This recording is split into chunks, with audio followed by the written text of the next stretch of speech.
한 해를 마감하면서 여러 가지 많은 일들이 있었는데 그 중에 하나가 지난 크리스마스에 2부 성탄 행사를 이번에는 현장에서 하지 못하고 각 부서별로 온라인으로 모아서 영상을 나누었습니다. 몇몇 분으로부터 동일한 반응을 얻었는데 참 온라인으로 아이들이 하는 걸 또 이렇게 모아서 보니까 대단히 좋더라고요. 다 참 감사하고 특히 아이들이 기뻐하는 모습이 또 인상적이었는데 여러분들이 동일하게 하시는 말씀이 뭐였냐면 권사님들 드럼이 아주 파격적이었다고. 권사님들 언제 그렇게 드럼을 이렇게 준비하셔가지고 했는지 아주 그냥 놀라웠다는 얘기를 하시더라고요. 저는 뭐 처남이 가르치고 있어서 이미 알고 있었지만 비밀 유지 부탁을 받았기 때문에 그동안 나누지는 못했습니다. 근데 참 그 한 해 동안 그냥 지나올 수도 있는데 그렇게 하나님 앞에 찬양 드리려고 나름 또 열심히 준비하셔서 힘껏 막 치는 걸 보니까 스트레스 해소되시겠다. 참 좋으시겠다. 근데 또 이렇게 또 찍으니까 보니까 또 좋더라고요. 좋으셨어요? 예. 여러분도 한번 도전해 보시죠. 뭐든지 좋습니다. 하나님을 위해서 이렇게 도전한 게 참 좋은 것 같아요. 오늘 예수님의 마지막 이야기를 하시는 장면에 우리가 서 있습니다. 13장부터 16장까지를 고별 담화라고 해요. 마지막 메시지, fair discourse라고 하는 거죠. 이제 인사로 제자들에게 잘 있으라 라는 인사를 하는 장면입니다. 근데 이 장면이 좀 독특한 게 있어요. 앞에까지 조금 전까지 있었던 이야기가 무엇이냐면 이적과 기사와 표적에 대한 이야기들이 쭉 흘러옵니다. 오병이어라든지 귀신 들린 자를 치유했다든지 눈먼 자를 뜨게 한다든지 이런 기적과 이사의 기적이 멈추고 그리고 고별 설교가 시작되어지는 장면이 나타난다라는 것입니다. 기적이 때로는 필요하고 치유도 주님이 주십니다. 그리고 생각지 못하는 삶의 자리를 주님이 주십니다. 그런데 그것은 본질은 아닙니다. 본질은 무엇이냐면 주님이 마지막으로 하고 싶은 말씀 속에 있는 거예요.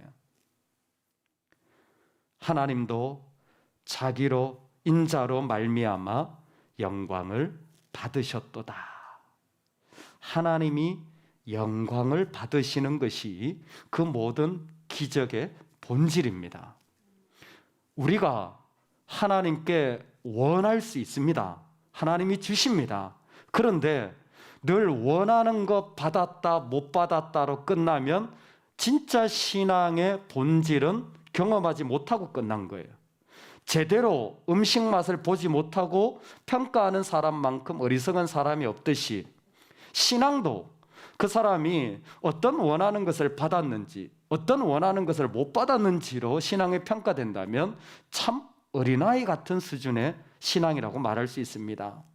그런 자리에서 예수님은 지금 바로 자신이 영광 받으실 자리의 이야기를 그 가운데서 말씀하시는 것입니다. 하나님도 인자로 말미암아 영광을 받으셨도다. 놀랍게도 영광이라는 말씀이 공교롭게 계속 이어지고 있다는 것을 여러분도 느끼실 겁니다. 구약에서 영광은 무거움이었습니다. 그런데 성탄을 통하여 영광이라는 단어가 그리스도에게 어둠을 비추는 빛남이라고 우리는 이해할 수 있었습니다.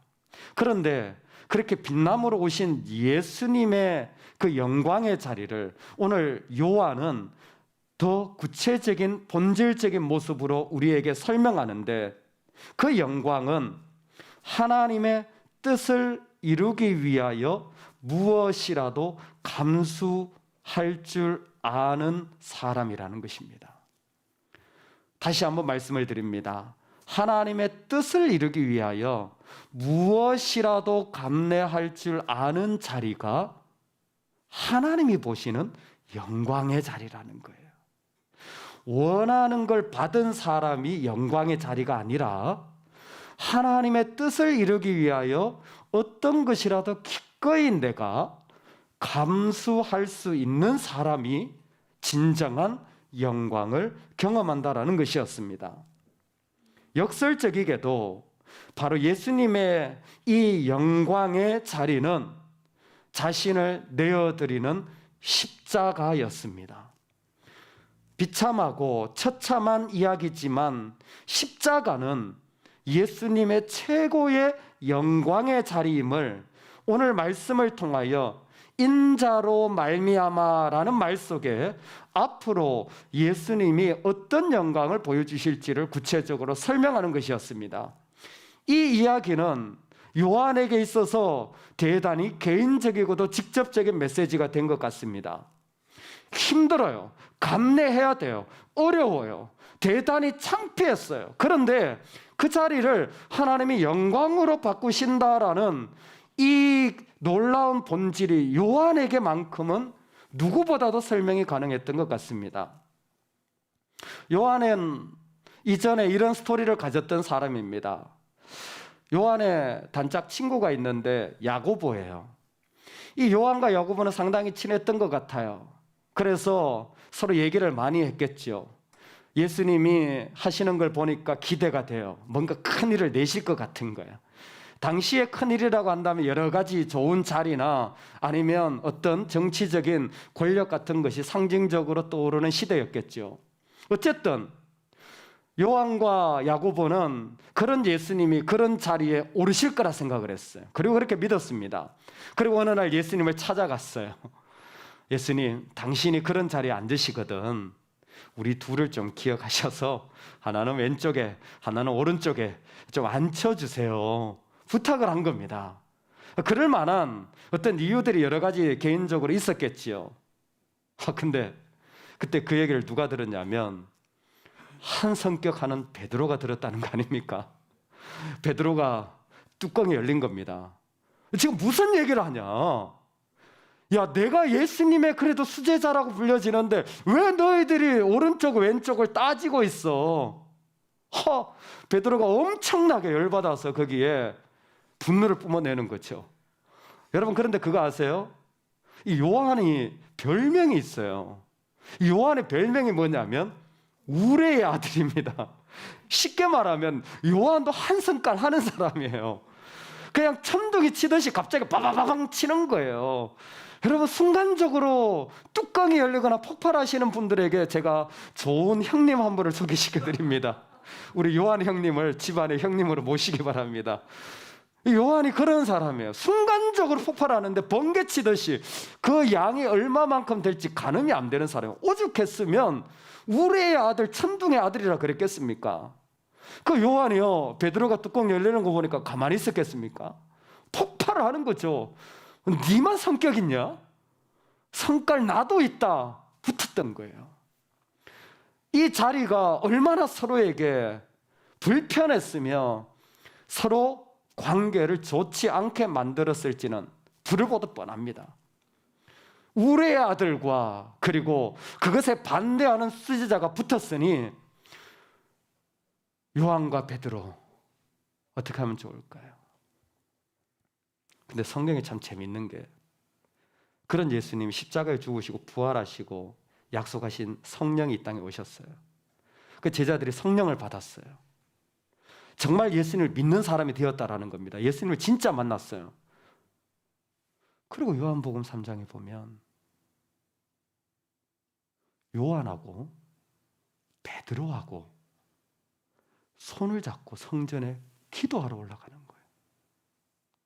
오후 3시. 그것도 규칙적으로. 그러다가 어느 날 그 미문에 앉은 안전뱅이를 보게 되는 거예요.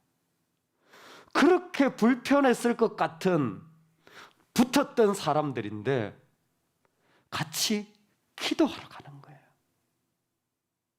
그 안에 부하신가 하나님이 역사하자 관계가 달라진 것입니다.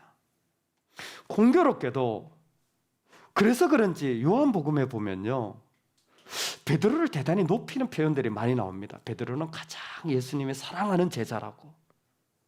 참 신기해요. 그리고 또 신기한 게 베드로가 예수님을 고백한 게 있거든요. 주는 그리스도시여 살아계신 하나님의 아들입니다. 아주 잘했어요. 그랬더니 바요라 시몬아 네가 뭐 천국의 열쇠를 준다 그랬더니 막 기분이 업이 됐잖아요. 그 예수님이 내가 이제 3일 뒤에 십자가에 죽고 3일 뒤에 부활하라 그랬더니 베드로가 주여 그런 일은 주님께 미치지 못하겠습니다. 그랬더니 예수님이 사단아 물러가라 뭐 잘 시작했다가 뒤에가 마무리 좀 이상한 거예요. 근데 요한복음엔요 앞부분에 있는데 뒤에 부분이 없어요. 베드로가 좀 실수한 부분이 여기는 안 보여요. 아무리 봐도 베드로는 요한복음에서 대단히 좋은 부분만 등장하고 베드로가 실수하고 부족한 부분은 요한복음에서 사라지는 거예요. 여러분 그럴 수 있기를 소망합니다. 좋은 것만 좀 기억되고 드러나고 좋지 않은 것은 좀 사라지면 좋겠어요. 근데 신기한 게 또 있어요. 이 요한과 베드로는 예수님의 제자였던 사도들이었습니다. 그런데 있잖아요. 이 사도들에게는 그들의 제자도 있습니다. 이걸 속사도라 불러요. 베드로의 제자가 로마의 클레멘트이고 요한의 제자가 그 유명한 폴리갑 순교했던 그리고 이그나티우스입니다. 그러니까 로마의 클레멘트는 베드로의 제자고 폴리갑과 이그나티우스는 요한의 제자인 속사도 교부들의 초대 교회 지도자들이죠. 그런데 기록을 보면요 요한의 제자들과 베드로의 제자들이 그렇게 친하게 지낸 거예요.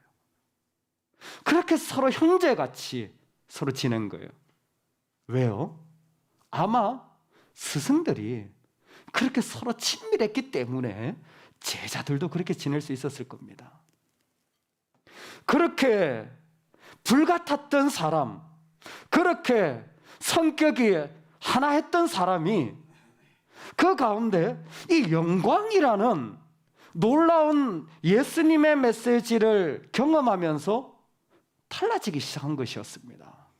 오히려 그의 삶은 이전과는 또 다른 하나님의 역사의 장이 된 거예요. 그래서 요한은 아마 이렇게 말할 수 있었던 것 같습니다. 서로 사랑하라. 그냥 사랑하라가 아니라 서로 사랑하라라고 말하는 거예요. 여기에 서로라는 것 속엔 요한의 지나간 많은 이야기들이 포함되어 있었을 것입니다. 여기에 서로라는 것은 지금 요한 공동체 안에 있는 수많은 갈등과 유대인과 헬라인, 로마인과 비로마인 그 수많은 자들이 섞여져 있는 서로일 것입니다. 그러나 분명한 것은 하나입니다. 서로 사랑하라는 것은 사랑으로 종노릇하라는 것입니다. 어떤 의미의 종노릇입니까? 바로 조금 전에 예수님이 말씀하신 예수님이 제자들의 발을 씻겨주시는 모습을 빗대어 종노릇하는 것입니다. 그러니까 서로 사랑하라 라는 말씀은 그냥 잘 대해주라라는 게 아니라 발을 씻어주는 사람처럼 대해주라라는 거예요. 사랑하라 라는 말은 그냥 좋은 감정 가지는 게 아니라 그 사람의 발을 씻어줄 수 있는 마음을 가졌다. 그래서 저는 가끔 성도님들이 저한테 카톡이나 문자를 보내실 때 거기에 사랑하는 목사님이라고 이렇게 보내시는 분들의 카톡을 받으면 혼자 물끄러미 이렇게 좀 쳐다보게 됩니다. 그 속으로 생각해요. 이분은 내 발 씻어줄 수 있나? 저 혼자 자꾸 생각이 들어요.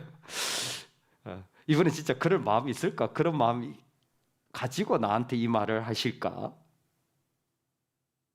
왜냐하면 성경에서 사랑한다라고 하는 것은 진짜 그 마음 가지고 하는 거거든요. 진짜 예수님이 그렇게 하셨기 때문에 하는 거거든요. 그냥 접대 멘트로 할 수 있는 말이 아닌 거예요. 서로 사랑하라는 것 속에는 바로 진짜 하나님이 가지셨던 그 하나님의 본심이 포함되어 있는 거예요. 하나님이 우리를 어떻게 대하시는지, 내가 너희의 어떤 냄새 나는 것이라도 내가 다 씻어주겠다라는 그 하나님의 절절한 본심이 그 안에 포함되어 있고, 서로 사랑한다라는 그 자리에는 바로 예수님이 그렇게 하셨다는 예수님의 시그널이, 예수님의 마크가 그 가운데 딱 찍혀 있는 거예요. 예수님이 이렇게 하셨습니다. 예수님이 이런 모습이었습니다. 그래서 예수님은 그 사랑을 우리에게 어떻게 보여주셨냐면 십자가로 보여주시는 거예요. 십자가로 그 사랑을 드러내주시는 겁니다. 왜? 사랑은 죄를 기억하지 않고 용서하여 주는 것이기 때문입니다. 사랑은 죄를 기억하지 않고 용서하여 주는 것입니다. 참 아름다운 한 신학자의 표현이라고 생각합니다.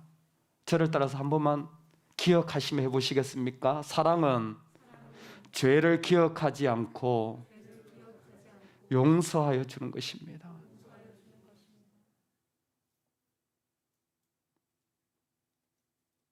십자가는 우리의 모든 어떤 것이라도 맑게 씻어주셔서 생각나지 않게 해주시는 거예요. 얼마 전에 교회에서 읽었던 책 가운데 스캇 팩의 책이 있습니다. 그게 보면 이런 유머 같은 스토리가 나와요. 필리핀에 한 아이가 예수님과 직접 대화를 한다라는 이야기가 퍼지게 됩니다. 그 이야기를 들은 이 가톨릭 사제들이 야, 네가 무슨 예수님과 대화를 하냐라고 확인을 하려고 하는데 얘가 얘기를 할수록 신기한 거예요. 맞는 대답을 하는 거예요. 질문을 할수록. 그 이야기가 커졌어요. 그전에 가톨릭의 추기경이 직접 가서 확인해야 되겠다. 진짜 그런 애가 맞는지. 그래서 가서 그 아이와 얘기를 하는데 얘가 질문을 들으면 가서 예수님과 대화를 하고 예수님과 대화를 하면 답을 말하는 거예요. 근데 그 답이 맞아요. 이거 분명히 아닌 것 같은데 대답은 맞아요. 그래서 그 추기경이 마음으로는 동의가 안 되는데 대답은 옳은 대답이 나오니까 마지막으로 확인하는 질문을 던집니다. 이건 진짜 네가 알면 내가 인정한다. 그러면서 어떤 질문을 던지냐면 네가 예수님과 대화한다니까 내가 물어보마. 내가 어젯밤에 예수님께 고해성사를 했는데 내 죄를 고백했는데 그건 예수님과 나만이 아는 거예요. 예수님과 나만이 아는데 네가 가서 예수님한테 그거 물어가지고 알아보면 내가 인정해 줄게. 이렇게 된 거예요. 그 다음 날이 됐어요. 아이가 왔어요. 물어봤냐? 물어봤대요. 답을 얻었냐? 답을 얻었대요. 깜짝 놀란 거예요. 그래서 얘기해봐라 그랬더니 예수님이 뭐라 그러시다 그랬더니 빨리 얘기해봐. 뭐라 그러시냐 그랬더니 예수님이 대답하시는데 이러셨다는 거예요. 기억이 안 난다. 듣긴 들었는데 기억이 안 난다.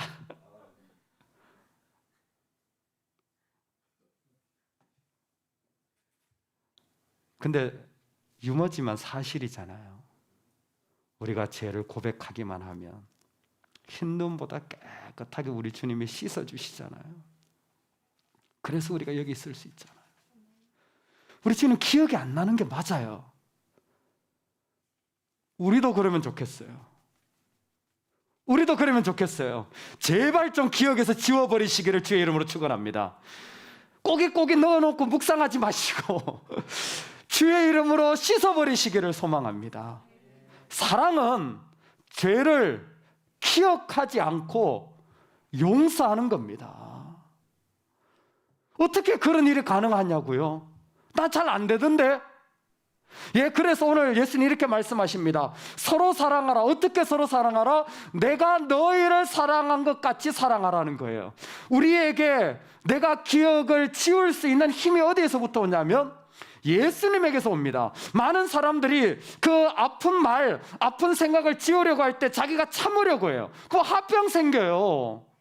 어떤 사람과 자꾸 이야기합니다. 그러면 그거 인간적인 상처로만 남아요. 사람은 사람의 마음을 씻어줄 수가 없습니다. 조금 위로해 줄 수는 있지만 본질적으로 그리스도인은 어디에서부터 오냐면 예수님에게서부터 오는 거예요. 예수님 때문에 예수님에게 반응해서 내가 지워버리는 거예요. 예수님 때문에 사라지게 하는 겁니다. 그래서 오늘 이 말씀이 내가 너희에게 새 계명을 주노니 그랬어요. 제가 이 말씀을 보는데 새 계명을 너희에게 준다고? 계명이 뭐냐면 사랑하라는 거예요. 이게 왜 새로운 계명입니까? 원래 있던 계명이지. 우리가 모세오경을 보면요, 신명기에 쉐마 교리에 신명기 6장 5절부터 너는 마음과 힘과 뜻을 다하여 하나님을 뭐하라? 사랑하라 그랬잖아요. 모세오경에 얼마나 많이 하나님을 사랑하라는 말씀이 반복되는데 이게 왜 세계명입니까? 왜 세계명이냐면 예전에는 율법 때문에 했어요. 이제는 열심히 노력해야 했어요. 사람들이 자기가 해야 된다고 했어요. 그러나 새로운 판이 짜여졌습니다. 예수님 때문에 사랑하는 거예요. 예수님 때문에 씻어버리는 거예요. 인간적으로 나도 용납이 안 돼. 나도 그게 납득이 안 돼요. 나도 받아들일 수가 없어요. 하지만 예수 믿는 사람은 예수님 때문에 지워버리는 겁니다. 왜? 그분이 나에게 그렇게 해주셨기 때문에. 그래서 세계명인 거예요. 그래서 이런 지금 그리스도인들에게 예수님이 마지막 고별 설교를 하며 제일 중요하게 하신 이적과 기사와 원하는 것 받는 삶이 아니라 예수님이 말씀하시는 가장 소중한 길은 정말 주님이 어떤 분인지를 알고 살아가는 삶을 부탁하신 거예요. 예수님 때문에 지워버릴 수 있는 사람들이 그리스도인인 거예요. 팀켈러 목사님이 간증을 하시는데 그게 그런 목회 간증을 하시더라고요. 교회에서 예배를 드리다 보면 꼭 그런 분들이 계시잖아요. 그 교회 아직 어색하신 분들은 예배 끝날 때쯤 도망가시는 거예요. 또 여자분 한 분이 보니까 계속 그러시는 거예요. 끝날 때쯤 도망가고 끝날 때쯤 도망가고. 그래서 어느 날은 그러면 안 되겠다. 얘기 좀 해봐야 되겠다. 어떤 분인지. 그래서 끝날 때쯤 잡아서 얘기를 한 거예요. 그랬더니 그 여자분이 솔직하게 얘기를 하시더라고요. 자기 원래 뭐 믿는 사람도 아니고 그냥 관심 있어서 예수님 믿어볼까 했는데 마음이 자꾸 끌린다고. 그래서 교회를 방문하게 되어서 왔는데 자기가 믿는지는 잘 모르겠다고. 뭐 그런 마음이면 굳이 이렇게 교회가 많은데 우리 교회로 오신 이유는 뭐냐 한번 여쭤봤더니 그분이 그런 얘기를 하더래요. 젊은 분인데 자기 회사 취직을 했는데 그 네트워크 장비, 그 프로그램 같은 걸 만지는 그런 회사였나 봐요. 전산 작업이 있는. 근데 한 6개월쯤 되었는데 신참이죠. 근데 회사에 치명적인 실수를 자기가 해가지고 손해가 이만저만 난 게 아니래요.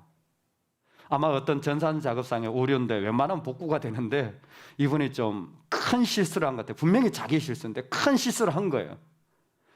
아무리 생각해도 회사가 너무 큰 손해를 받았고 아마 자기 잡도 없어질 거라 생각을 한 거예요. 그런데 자기 그 팀에 팀장이 있는데 이분은 정말 회사 사장님이 대단히 신뢰하는 그 회사에서 인정받는 직원인데 이 팀장님이 사장님한테 가서 그랬다는 거예요. 우리 새로운 신참 직원인데 내가 트레이닝을 안 시키고 준비를 잘 못해서 그런 거니까 자르지는 말아달라고. 그때 사장님이 너무 회사 손실이 크니까 열받았는데 그러니까 그럼 네가 제대로 했어야지. 이 팀장가 엄청 뭐라고 한 거예요. 미국적인 상황에서 뭐라고 한 게만 끝난 게 아니라 신뢰를 잃어버리는 거예요. 사실 이게 우리한테는 안 중요할 수도 있는데 미국에서는 되게 중요합니다. 사람이 신뢰를 잃으면요 돈보다 더 큰 걸 잃는다고 생각하는 경우가 꽤 많습니다. 신뢰를 잃어본 거예요, 사장에. 그럴 것 같아서 네가 제대로 했어야지 된 거예요. 자기 안 잘린 거예요. 왜 안 잘렸냐 보니까 이런 일들이 있었던 거예요. 그 팀장한테 가서 뭐 보니까 상황이 이미 사장의 신뢰도 잃었고 너무 고맙다고 이렇게까지 해줘서 그랬더니 알았다고 다음부터 실수하지 말라고 열심히 하라고.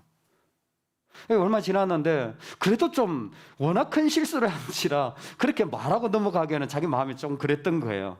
다시 팀장한테 찾아가서 근데 어떤 마음인지 모르겠지만 참 너무 고맙다 그랬더니 그 팀장이 겸손하게 뭐 살다 보면 뭐 어쩌고저쩌고 뭐 그럴 수 있지 않냐. 그래 다시 또 이렇게 하는 거예요. 근데 이분이 도저히 마음이 걸려서 안 되겠더라는 거예요. 다시 또 찾아가서 정말 고맙다 그랬더니 그 팀장이 짜증을 내면서 화를 내면서 이제 그만 찾아오라고. 그러면 하는 얘기가 나 그리스도인이라고.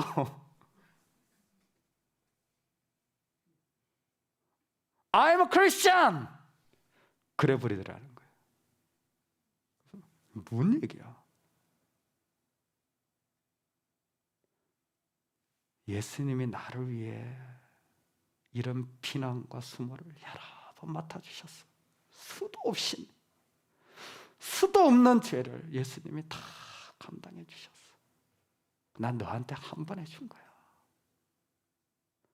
부하 직원의 비난을 상사가 대신 받는 일, 쉽지 않은 직장에서 일어나는 일이지만 이 그리스도인은 예수님을 생각하면 자신이 그런 내 대신 예수님 비난을 받으시고 아픔을 당하신 것이 얼마나 많은지. I'm a Christian. 나는 그거 많이 받았으니까 염려하지 말고 가. 너한테 한 번 해준 것뿐이야. 이분이 도대체 예수가 어떤 분이야? 도대체 교회가 어떤 곳이야? 너무 궁금해서 자기 그 상사가 다니는 교회를 말도 안 하고 혼자 왔다 갔다 하는 거예요.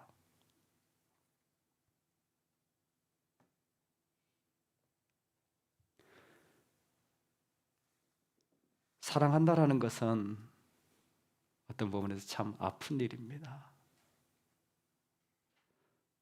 한 해 동안 주님을 붙잡고 오시면서 아프신 적이 많으시죠? 많이 힘드신 자리가 있으셨죠? 정말 마음에 고통스럽고 인간적으로 정말 쉽지 않은 자리인데 주님이 나에게 계시기 때문에 실험하고 고통하고 아파하고 힘들어하고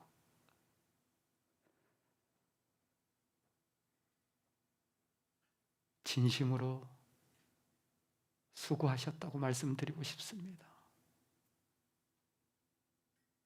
진심으로 애 많이 쓰셨다고 말씀드리고 싶습니다. 잘하셨습니다. 좀 부족했던 자리도 최선을 다해서 주님 앞에 섰던 자리들도 잘하셨어요. 그렇게 신음한 자리가 우리의 사인입니다. 그렇게 붙잡아하며 고통했던 자리들이 바로 내가 누구인지를 말해주는 자리예요. 우리는 괜찮은 사람 되려고 이 땅에 사는 게 아닙니다. 우리는 사람들의 박수 받으려고 이 땅 사는 게 아니에요. 우리는 제자입니다. 우리는 예수님 때문에 고통하고 예수님 때문에 실험하고 예수님 때문에 아파하고 예수님 때문에 힘들어하는 제자입니다.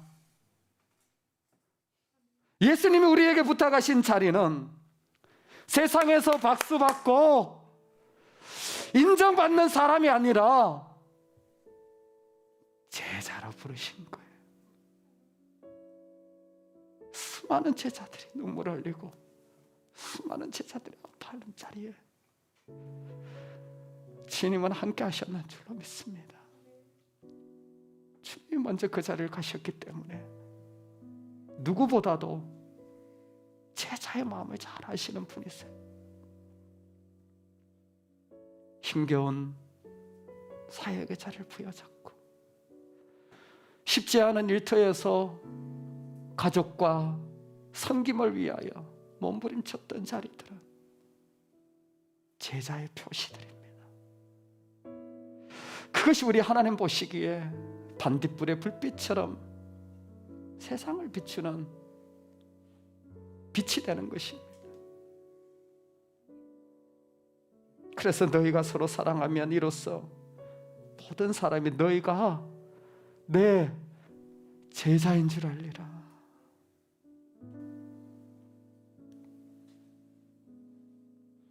요한은 사랑받는 제자였습니다. 주님의 품에 있었던 제자입니다.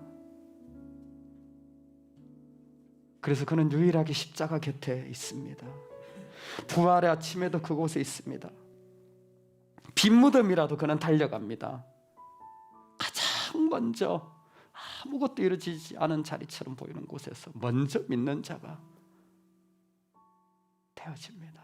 왜냐하면 제자였기 때문에, 그것이 무엇인지를 그는 잘 알고 있었기 때문입니다. 그러므로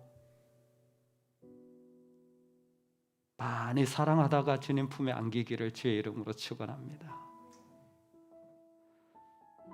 많이 사랑하여서 발을 씻어주며 그 허물과 부족함이 기억나지도 않고 같이 있어줄 수 있는 마음으로 서면 좋겠습니다.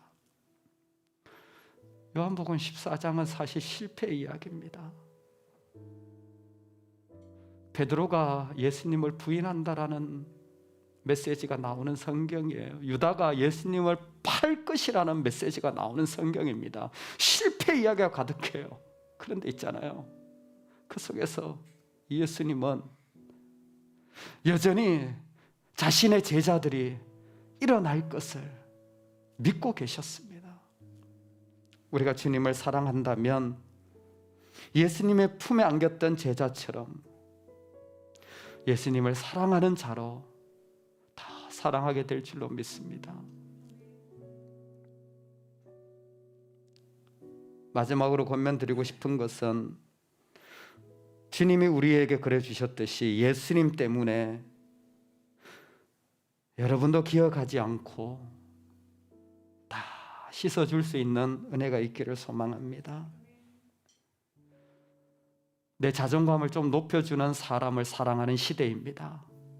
나를 좀 인정해주면 그 사람하고 같이 있고 싶은 시대예요. 근데 우리는 예수님 때문에 내 마음을 다 씻어내고 예수님 때문에 아무렇지도 않은 듯 걸어가면 좋겠습니다.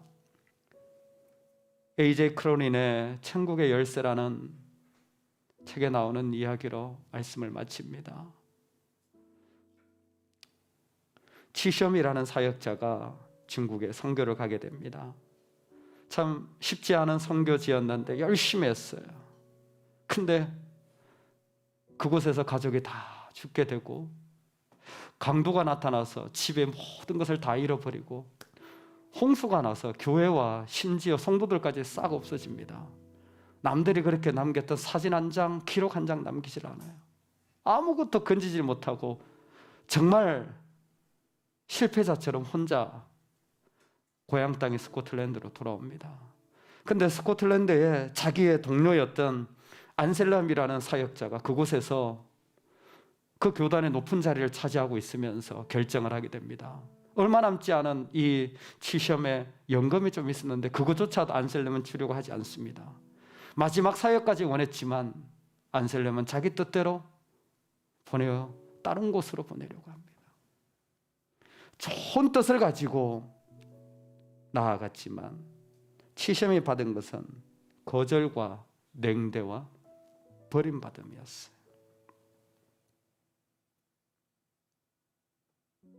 질문은 이겁니다. 과연 누가 천국의 열쇠를 가진 자일까요?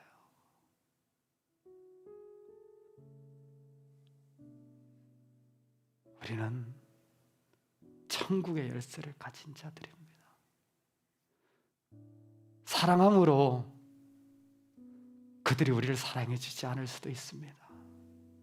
내가 섬김으로 열매가 하나도 없을 수 있어요.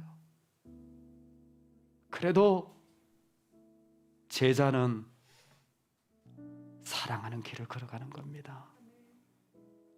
왜냐하면 손에 천국의 열쇠를 붙잡고 있기 때문에. 우리 다 같이 그 길을 걸어갈 수 있기를 주의 이름으로 축원합니다. 아멘.